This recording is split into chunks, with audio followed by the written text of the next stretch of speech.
The Pelosi Hustle and no dumbest bill in America. This is Mark Fisher with Mark and the Millennials. And the millennial joining me today is Christopher Hopkins, our producer. Welcome, Christopher. Thank you for being here, of course, on this snowy day in Annapolis, Maryland. So this podcast is called The Pelosi Hustle, and we have no dumbest bill in America. That's only because we have a huge barrage coming. Actually, starting the next podcast we do, and it will be from Oklahoma. So that's just kind of a teaser for the next time. So first up, the Pelosi Hustle. Why did Nancy Pelosi buy Tesla stock? Well, she did. Her husband bought a lot of Tesla stock. And it doesn't really matter, by the way, whether you bought the stock as an elected official or whether your spouse bought the stock and isn't an elected official. It all is the same thing because you're married and obviously you're talking about your finances and what you're doing together. It has to be reported and disclosed if you're an elected official what your spouse does, especially when it comes to purchasing stock where there might be a conflict of interest. Well, Nancy Pelosi's husband bought Tesla stock immediately before President Joe Biden signed the executive order to require the federal government's fleet of cars to be all electric. So think about that for a minute. So the federal government, of course, has thousands and thousands of cars all over the country where you have different agencies that are federal agencies embedded inside of states, not to mention in Washington, D.C., and they have cars and trucks and all different kinds of things, including the Park Service, right? All across the country. Well, Biden signed an executive order saying, well, you know what? All of those trucks and cars now have to be all electric. Now, Biden can do that by executive order. Nonetheless, what happened right before that executive order? Well, Nancy Pelosi's husband bought a ton of stock. So let's read that. So in Fox News, Pelosi's husband bets up to $1 million that Tesla will flourish during Biden's administration. And it states the following.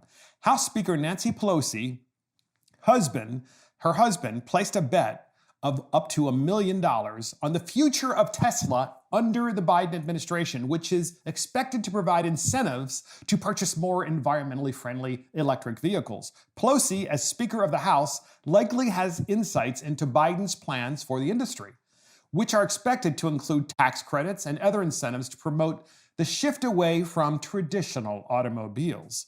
The disclosure forms that Pelosi and her husband had to fill out as part of this purchase clearly indicate these investments were made by Paul Pelosi, Nancy's husband. A spokesman for the Speaker Pelosi's office said to Fox Business News in a statement. The letters SP listed under only the owner indicate the purchase were made by her spouse. So, Paul Pelosi, who runs a real estate and venture capital investment firm and consulting firm based in San Francisco, did not break any laws by making the purchases, as these types of transactions occur frequently. This is all part of the problem, podcast listeners, right? You have a president who can, by executive order, kind of issue a king's decree, right? It's almost like a decree. I now say that all federal vehicles, since I'm the guy who's ahead of the federal government and the executive, they must all be electric vehicles. And then right before that happens, of course, since you are Speaker of the House and you know that's going to happen, and you're probably even advocating for it, your husband goes out and buys $1 million of Tesla stock. And he does so because now there's this huge demand for Teslas and other EVs, electric vehicles. So how does Tesla make its money? Now, look, I've driven a Tesla, and I have to say, it's an incredible piece of machinery. It is. But guess what? It's up to you whether you buy a Tesla or whether you buy a combustible engine car. It's totally up to you what you want to do. And I really don't think the government should be subsidizing it or forcing it down your throat as to what you buy. Nonetheless, here's a great article. It's CNN Business. So, okay. And if CNN's saying this, you certainly have to wonder how bad it really is. So it's an article entitled Tesla's Dirty Little Secret.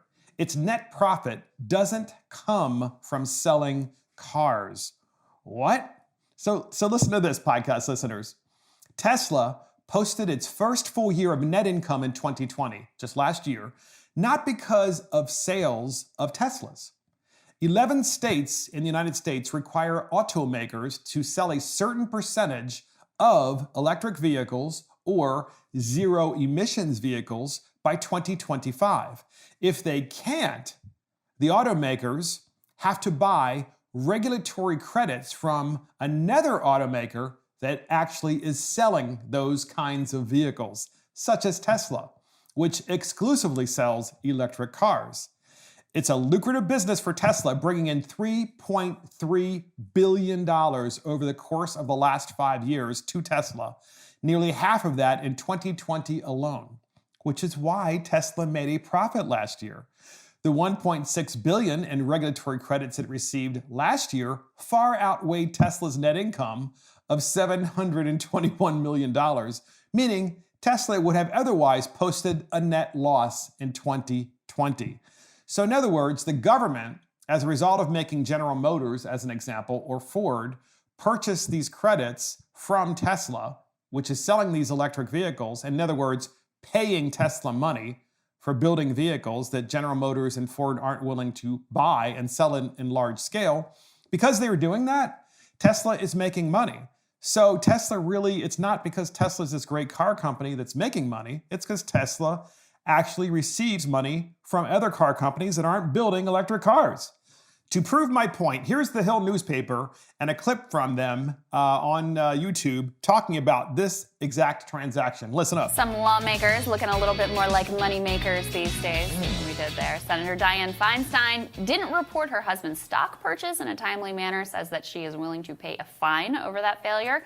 And a move Speaker Pelosi made is also sounding some alarms. Pelosi, or her husband, bought $1 million worth of Tesla stock. Now, here's the catch. She is working to pass Biden's clean energy initiatives, which includes subsidies for electric cars. So she now stands to potentially directly benefit. Yes. So there's this whole industry in the United States called clean tech.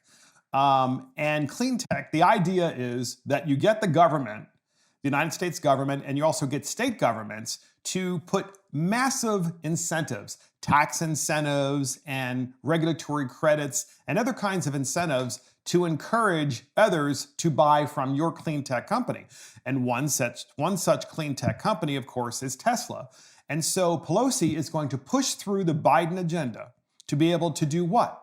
To push through the Biden agenda so that there's lots of money that's pushed out to clean tech companies like Tesla and many others, of course.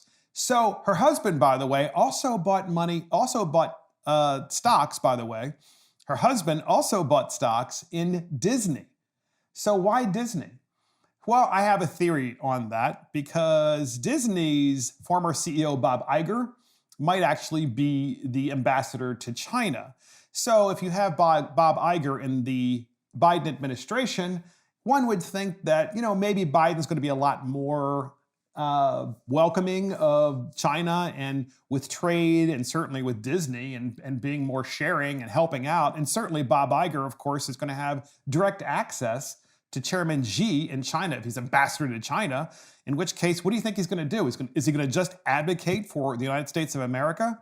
Probably not. He's going to be advocating for Disney, even though he's no longer working there. It's very clear.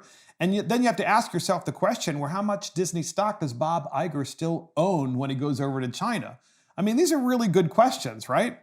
But nonetheless, it hasn't stopped Nancy Pelosi from being able to buy stock in Tesla and Disney. And of course, she's saying, oh, well, of course, there's no conflict of interest whatsoever. And yet, if you see Republicans that have done this, David Perdue, who just lost his election, he was running for United States Senate in, of course, Georgia, and Kelly Loeffler, they apparently were also caught in somewhat of a sting where they were doing the same thing, and they lost their Senate seats. So they actually paid the price. But if you're a Democrat, you don't pay the price. You actually get rewarded. And that's why did Pelosi buy Tesla stock. So next up, podcast listeners, the short squeeze is like the Capitol siege. That's right. Former SEC Commissioner Laura Unger says the short squeeze is just like what happened in the Capitol. We'll explain both, but first up, here is her clip. It really puts a lot of question about the integrity of the market, right? And it really kind of, everybody's scratching their heads over this. What should happen? What is the right thing to do to control this or stop this? Not unlike what we saw on January 6th at the Capitol, right? If you don't have the police in there at the right time, things go a little crazy.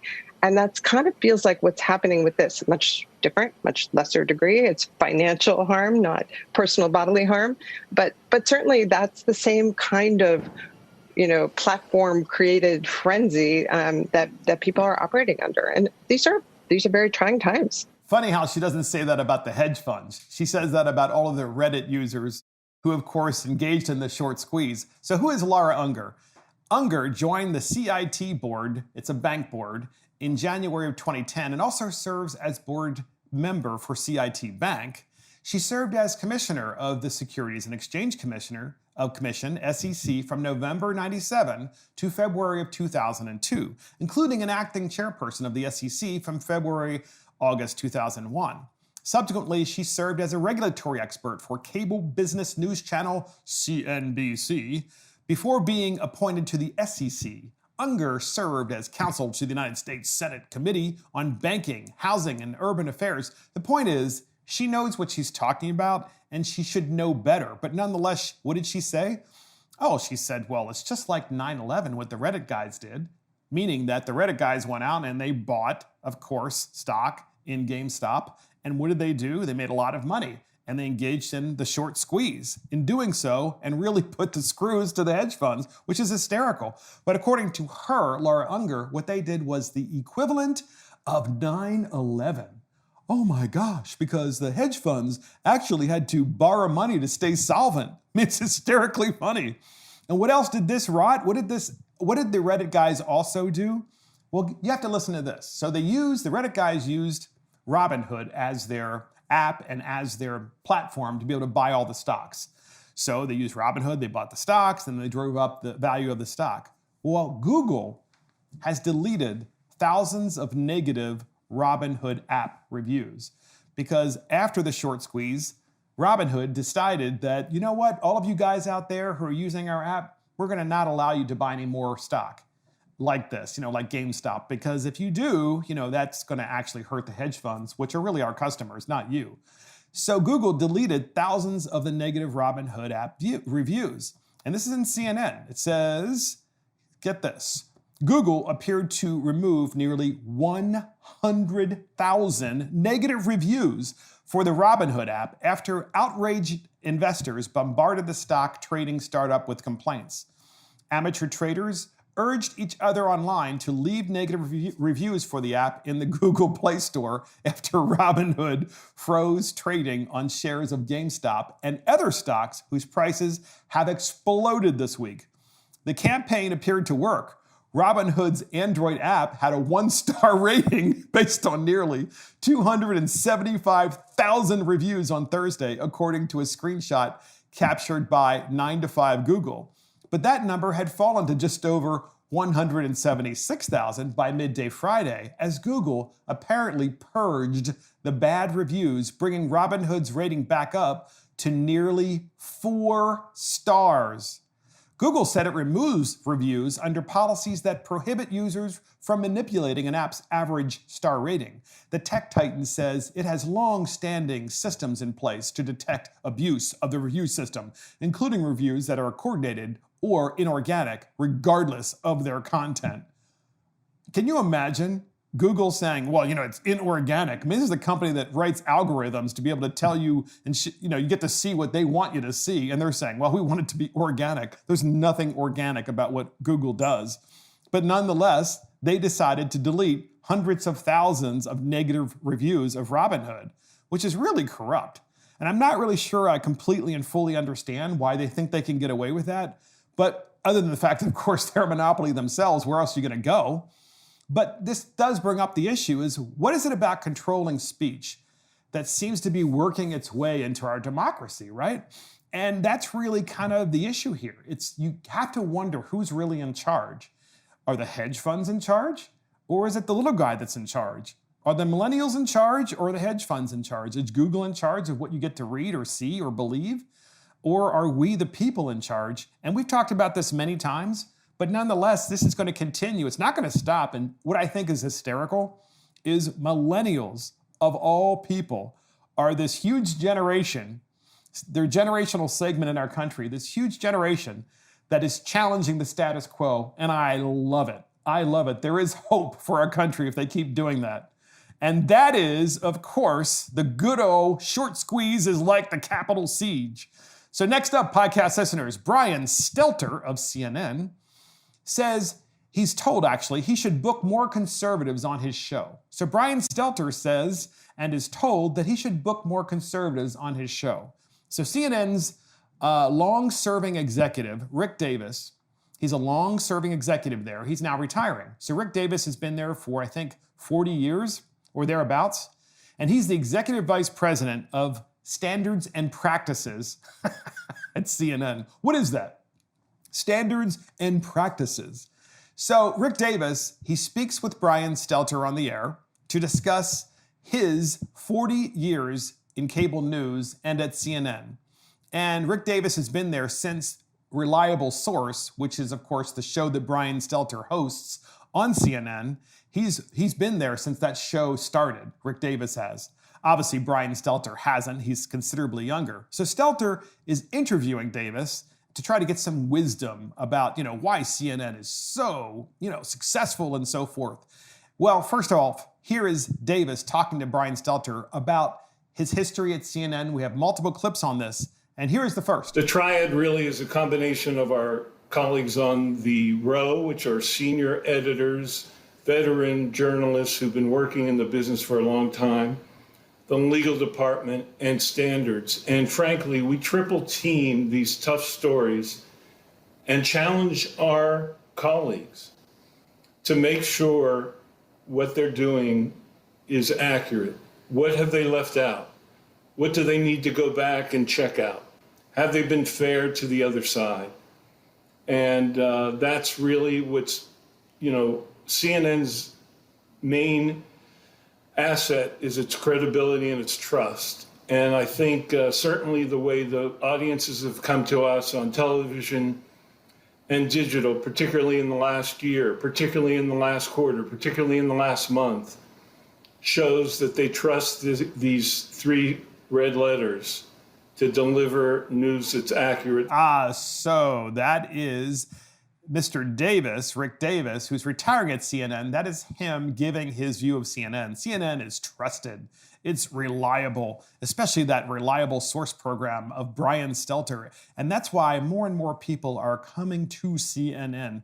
Well, actually, during the past 6 months especially, that actually happens to be true because so many conservative viewers are incredibly upset with Fox News. There might be some other reasons too, which we can't fully understand why anyone would want to move and watch CNN. Maybe it's just temporarily out of protest against Fox. But nonetheless, they're upset with Fox for a variety of reasons, which we've gone into many times before. So Brian Stelter asked, well, what should this program do more of? So Stelter is asking, of course, longtime executive Rick Davis, what should Reliable Source, which I, Brian Stelter, host, what should we do more of to be, more successful? And we had that response, and here it is. What do you think this program should be doing more of? I'd have to think about that. It's a tough question. More of, I think, frankly, yes, I can tell you that. I think you need to strive to have more voices on the show from right of center. Responsible voices from right of center on the show. And I think from occasionally when you can, you want to have some newsmakers on who can express to you how they feel about the media, particularly if they feel like the media got it wrong, and let them talk about it. So that's CNN pivoting, of course, because naturally for the 4 years of Donald Trump, CNN had lost their minds, and so had Brian Stelter, of course, with their incredibly biased reporting. But now that CNN has the president in place that they want, and they are actually gaining viewership, now suddenly they want to appear as if they're tacking to the middle. And so this gentleman, of course, Rick Davis, says to Brian Stelter, well, what you really need is you need more voices from the right, but they need to be right of center, not from the right. They need to be right of center, and they need to be responsible voices, responsible. I guess he's talking about, Governor Larry Hogan of Maryland or Senator Mitt Romney of Utah. He's talking about, those slightly right of center, and they're not right of center voices. Those are they are left of center voices. And, some people, of course, on the left, of course, might see them as right of center. They're not. But CNN, that's where they want to be because they want to capture more viewers. Now that they've got Joe Biden in the White House, they want to act as though, we've always been so centrist. We've always been so fair. And now that Biden is there, we're going to be able to show everybody that we actually do care about journalistic integrity. So here's Stelter's wrap up of that interview. You're going to crack up.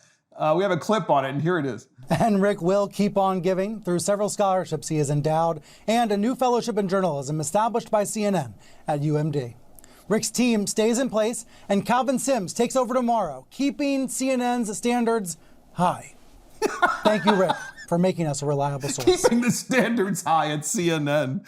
And Stelter is saying that, Rick Davis, he's retiring. After 40 years, Rick Davis is retiring at CNN. So therefore, we're going to have an endowed scholarship at the University of Maryland, College Park, where you can learn journalism in his name, and your entire tuition will be covered by the scholarship. And then presumably, then you go work at CNN. Really, here's the problem. By learning journalism in colleges, I think that's actually made journalism weaker and worse because you have all these people over at CNN who allegedly went to college and studied journalism, and including Brian Stelter. And when you watch them, they're clearly not fair and balanced, and we all know that. Nonetheless, it's undeniable, podcast listeners, that they are gaining in viewership. They are. More people are going to that network, and so many people are leaving and not watching Fox News anymore. So that is nonetheless happening. But I thought you would enjoy that little interview with Brian Stelter and Rick Davis about, they really are all about journalistic integrity now that Biden's back in the office. And that is Brian Stelter to book more conservatives on his show. So next up, podcast listeners, why is Bill Gates buying so much land? So we've talked before about the clean tech industry. So clean tech is when you use government to subsidize certain industries because they are allegedly clean. And so you get the taxpayers to send their money to Washington or to your state, or both, and then your state then picks and chooses industries that are going to be winners and the industries that are going to be losers. So Bill Gates, of course, naturally, never a very dumb person, he's quite smart, has decided that he's going to embrace clean tech. But for some reason, he's investing $1 billion in the industry, and I think a lot more money than that in actual buying farms across the country. So here's what's interesting. I'm going to read this Bloomberg Green article. Here's more evidence. The clean tech boom is only getting bigger. Breakthrough Energy Ventures, the clean tech venture capital fund led by Bill Gates, has raised $1 billion for a second round of investments after backing 45 startups with its first billion. Created in 2016, BEV began funding startups just as the second wave of clean tech investments was gaining momentum. Since then, interest in the sector has exploded. VC money flowing into startups that can help emissions and help cut emissions have soared to $16 billion in 2019 and $400 million in 2013, a 40 times increase according to reports published last year. So it goes on and talks about all the different industries that Gates is investing in. But one of them that he's using, and he's saying it's clean tech, is farming. Interesting, right? Because if you wanted to purchase a farm and you wanted to engage in clean tech and you wanted to test different clean technologies, you would probably just buy a very modest farm and you would bring all the clean tech processes and all the clean tech products and test them out there, right? You would test them. But that's not what Gates is doing. He actually is buying farmland across America. So this is from the IT Technology magazine. Bill Gates owns lots of farmland in America and is investing big in clean tech. So it says the following: Bill Gates needs no introduction to the world in general, partly because of his brainchild, Microsoft, and the wealth amassed by it, as well as for philanthropic deeds he has pulled off over the years. There are, however, some sides to the man which are not as public as his preceding reputation. Glimpses of those can be seen in the investments that Gates makes. Of course, such investments make their way through a complicated system of subsidiary firms, meaning he's hiding it. That is also the reason why these alter egos of Bill Gates have seldom gained highlights. A recent one has been highlighted by Land Report, which is a magazine, Land Report, and it might come as a surprise to many. The tech mogul known to the world for bringing computers to their homes and offices is in fact a major farmland owner in the United States. So much so that the report claims him to be the largest farmland owner in the United States of America. That is with a total of 242,000 acres of land in the United States acquired by Bill and Melinda Gates. Let me say that again. 242,000 acres of land is owned by Bill and Melinda Gates through various shell companies. These land holdings are spread across 18 states, with the largest being in Louisiana, Arkansas, and Nebraska, Arizona, and Washington State, as per the Land Report magazine. And so you have to ask yourself the question, why is this happening? And it's because Bill Gates is saying, well, he's buying all this land because of, climate change, because he's really concerned about the climate and he wants to engage in clean technology. I strongly suspect that you're going to see some initiatives from the United States Congress and, of course, President Joe Biden that has to do with clean tech on farmland. And Bill Gates is going to just happen to have all this land. But I also think that as Americans, we should also be very concerned about this and very skeptical, very, very skeptical about what he's up to. Because anytime a single individual owns 242,000 acres of land and they can keep buying more and more of that land, and they keep getting wealthier and wealthier as a result of their stock from a company that they started many years ago, I don't knock them for being wealthy, but there is danger, right? There is danger when someone becomes too powerful with money and they start buying up massive amounts of land and basically crushing the farming community. Because these are communities and they're buying the land up from farmers in these places, and the farmers are doing what? They're probably retiring and getting out of farming.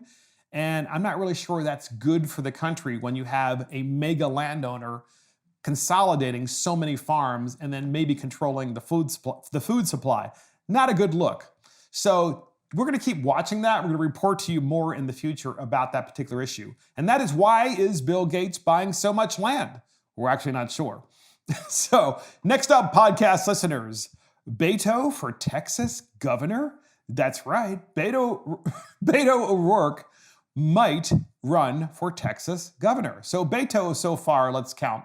He ran against Ted Cruz for United States Senate. He lost. He ran for the Democrat nomination for president, and he got crushed.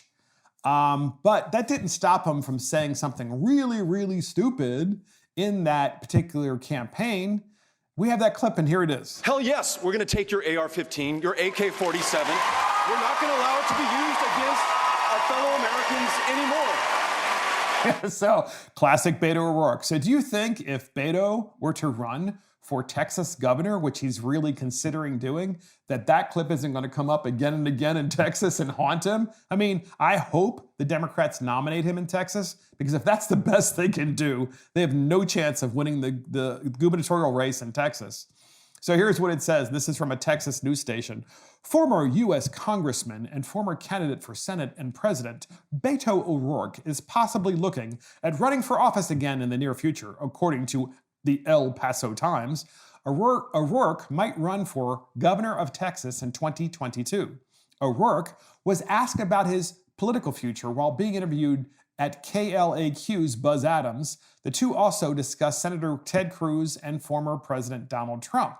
And so this particular interview went on for quite some time, and naturally they never asked him about his stupid comment on stage at the Democrat debates where he said, hell yes, we're going to get rid of all your guns and so forth. And of course, he was subsequently asked to clarify that statement, at which point he actually thinks that there really should be no Second Amendment. He does not think there should be. And I'm just sorry. If you're running for Texas governor, it's probably not going to turn out very well for you. So we're going to follow that, because that'll be a really interesting race when it comes up. and that's Beto for Texas governor. So next up, podcast listeners, Mr. Wonderful versus AOC. So Mr. Wonderful decided to buy AOC's sweatshirt. AOC has a sweatshirt and it says, tax the rich. And then underneath it says AOC, of course. So she's selling that on her website. And so Mr. Wonderful, of course, from Shark Tank, he's a very wealthy man. I presume he's a billionaire. At least that's what he says. He bought the sweatshirt online and had it shipped to him. He then put it on and he recorded himself. And he has advice for AOC about, how to become a capitalist when you sell things. And we have that clip. And here it is. Hey, Mr. Wonderful here. I want to talk about fashion. I want to talk about capitalism. I want to talk about socialism. I want to talk about gross margins. Let me show you something. Check this out. I look spectacular in this. I was walking on the beach earlier today, right out there. See that? Everybody wants to buy this off me. I got this from the official AOC site. Now let's talk about gross margins. Check this out. Yep, official AOC shop. I paid $67.22 for this. I'm gonna guess she lands this, or basically for $6. It's fleeceware and $5 for shipping. That's 85% gross margin. That's spectacular. Listen, you know what this proves? Inside of every socialist, there's a capitalist screaming to get out. AOC, call me. We could blow this thing up together. We could make a fortune. I only want 7% royalty. That's being reasonable. Call me. So that's Mr. Wonderful encouraging good old AOC to become a capitalist, because that sweater was, what did he say, $67.22 landed? Yeah, $67.22 landed at his door. So he puts it on. He's like, well, this is actually a lot of money. And for someone like AOC, who is a socialist and maybe even a Marxist, but certainly a socialist, for someone like her to be selling these sweaters online and then charging $67.22, that's a lot of money. And I just don't see middle-class families and the poor families that she allegedly represents being able to afford $67.22 landed at their door. So Mr. Wonderful's like, you know what? We could probably sell a lot more of these if we really lowered the price a little bit. So call me, is what he's saying, AOC, because inside of every socialist, there's a capitalist, because clearly she's making a ton of money on this. There's no way that sweater costs her more than $10, of course. And if you add another few dollars for shipping, maybe it's $15, right? So the rest is pure profit. She's making what, $52 profit on every sweater at least? So Mr. Wonderful, and no one can get away with this other than Mr. Wonderful, because I just feel like he's really good at making a joke about things, which is and engaging in humor, and at the same time kind of ribbing her, like, you know what? Don't you realize that actually what you're doing is engaging in capitalism without question? So speaking of which, I also think it's funny that there is this thing that's in Politico, and they put it out recently, and there's a tweet. We're not going to play it for you. You're welcome to look at it, but it talks about equality versus equity. Okay, and this is a huge conversation that's going on in the Democrat Party, and certainly throughout the country, and certainly on mainstream media channels like CNN and ABC and MSNBC and NBC. So what is it? So they say equality is when everybody starts out, for the most part, you try to give people more of a help up at the starting gate of life, right? That is equality. That's the idea. That is kind of the modern America view of equality. If this person over here has really great privileges because their parents are phenomenally wealthy and they can send their children to private school, the way you help someone who's not, who doesn't have those things, is perhaps to give them an opportunity to, choose a really good school and have the taxpayer money follow them to a private school, charter school, or public school. So that's kind of the way that you equalize things out. And then you say, hey, now the rest is up to you. Because the student in the private school whose parents are wealthy may not apply himself or herself and may not actually do well. Whereas the student that's in the charter school or private school where the taxpayers are paying for that school because the money from the public school system follows them might actually really apply themselves to their studies and do really, really well. And so that would be kind of the modern definition of equality. You're giving people a helping hand and a help up at the starting gate of life, especially when it comes to K-12 education. But the Democrats don't want to do that anymore because that's not working out very well. in major cities because the public school systems are awful in America's major cities. So what they want to do now is say, well, equity. Equity is our goal now. And equity in theory, and according to Politico, they have this meme. So equality is when all three people, depending on their height, they're all different heights, they're stepping on this little box and they're all stepping on the same height of box, But equity is when you give the shortest person the most boxes that they're standing on. And you can put that up, actually, if you want, and put it up here or here, wherever you think you want. But we actually saw a really funny meme that included equity in reality, which is in order to make everybody equal, you have to saw all their legs off because you can't take into account how tall they are. You just saw their legs off, and that's equity in reality. Because equity in the Democrat Party today, if you really ask them to define it, equity is nothing more than equality of outcomes. That is, we're not going to give you just a helping hand at the starting gate of life. We're actually going to try to make you completely equal at the ending gate of life. That is to say that you cannot have more success than your neighbor. And that success cannot depend upon how hard you work or how little you work. That should not matter, because equity is when you all get the same thing all of the time. By the way, ladies and gentlemen, that's called Marxism. And without question, it doesn't work. It's never worked anywhere it has been tried. And yet that is what the Democrat Party is trying to do now. And the word equity, look, it's very seductive. It sounds really good. We need more housing equity. What the heck does that mean? What does that mean? More housing equity. Does that mean that the person on one street who has a house that is $800,000 should give up their residence because someone down the street has a house that's $200,000?